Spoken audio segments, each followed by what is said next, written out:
Hello and welcome to this week's edition of Newsgram. For this episode, we're going to need to paint a couple of mental pictures in our mind's eye. The first one is the Caduceus. If you don't recognize the name, you will definitely recognize the image. Think of a short rod entwined by two snakes and topped with a pair of wings.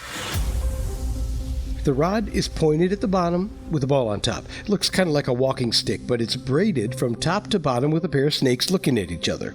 Behind their head is a set of wings. You've seen this many times before. It's the traditional symbol of Hermes, the Greek deity. Hermes was the protector of travelers, thieves, merchants, and orators. It's also used as a symbol of medicine in the United States.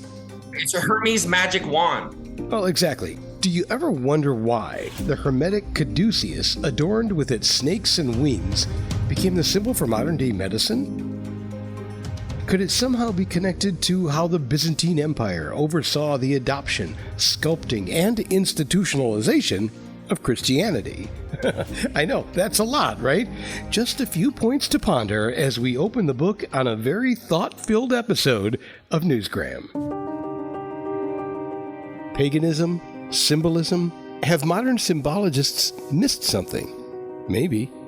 The rod of the Caduceus belongs to Asclepius, the Greek god of medicine, so no mystery there. There, however, is some debate in the medical community about why these two symbols are combined. For now, let's step away from Hermes and take a broader look at what it all means. This is another way to look at duality, meaning ancient Abrahamic progression has to do maybe more with suffering. Abraham was about to kill his son, and then some angelic higher wisdom said, don't do it, just whatever it takes to suffer through with your son, right? And then like the polar opposite of that is ancient Greek paganism, where Kronos had a vision that Zeus was going to rise up to overthrow him, just like Kronos did his father, Uranus. And so what did he do? As per the ancient Greek paganism, he devoured, they say, his child. And devouring can mean like physically, like because there's pictures of Kronos eating babies. Or there's another way to devour, mentally devour. These are opposite opposing ways, theisms, really, the way to look at the universe. Duality is all about balance. It comes in many different forms, depending on your beliefs, and it's been there since the beginning of time. It's also very stigmatic. One of the many intriguing ideas addressed in the new book, DaVinci's Mental Code, by Palabor Iverson. Why should we be so stigmatic about maybe a natural law of the universe? Because every long-standing philosophical, metaphysical philosophy of time, cross-culture, they talk about the same thing, whether it's ancient Chinese with the yin and the yang, ancient Abrahamic, it's good versus evil. Ancient Buddhism, they call it eternalism versus annihilationism. Ancient Native Americans call it dark and light, or light and dark. Ancient Hermeticists, ancient Greeks call it above and below. And the New Agers call it positive and negative. I think, and I think we're all talking about the same thing. So that's the idea of... Yeah, I agree. It is what it is. If you're on a quest to understand the way things are, or the symbolism we use in modern society and where it comes from, this book might be of interest to you. How about Leonardo DaVinci? We could spend a week on his works and the philosophy behind the things that he did, which brings me to the other symbol I wanted to put in your mind's eye, the Vitruvian Man. Da Vinci's concept drawing of the human male body and its various proportions. His left eye is much more comparatively dark than his right eye. Who knows why he did it? I just never heard anybody talk about it. Does the fact that one eye is clearly darker than the other have anything to do with the duality of the universe? I couldn't tell you. But one thing I do know for sure is that the book, DaVinci's Mental Code, began taking shape the minute the author had a vision of the Vitruvian Man's left eye being darker than his right eye.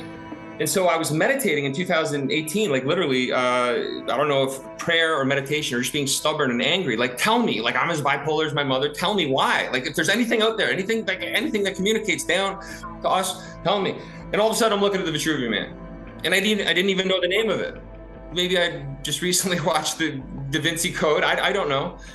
Or maybe just because of studying various things, the image is always flashed, tends to be flashed a lot. I don't know. I was drawn to it somehow. So I called my friend, James Oliver, who studies a lot of this more than I do. He goes, the Vitruvian Man. And that's how, and then we started talking about it. And when I started looking at it, I go, the eyes, there's an equilateral triangle shading around the left eye and more of a circular shading around the right eye, stuff like this. And then I go, I wonder if his head's tilting right. Because if it is, he might be a man of conscience, Leonardo da Vinci, because the idea of these migraines I was having, and eventually I stumbled across Dr. Ian McGilchrist, who has a whole theory. He's written 2 books on it, hemispheric theory. And he just recently wrote The Matter with Things. And so I start listening to him and I go, he's got, that falls in line with the Vitruvian Man. Did Leonardo da Vinci encode clues to important psychological concepts within the Vitruvian Man? How do the concepts of dualism, sacred geometry, and Hermeticism relate to each other when you observe this ancient illustration? It's all explained in the book Da Vinci's Mental Code by Palabor Iverson. It's available now online at Barnes & Noble, Amazon, Archway Publishing, Walmart, and all kinds of other places. And yes, there are links in the show's description. And that will do it for this edition of Newsgram from webtalkradio.com.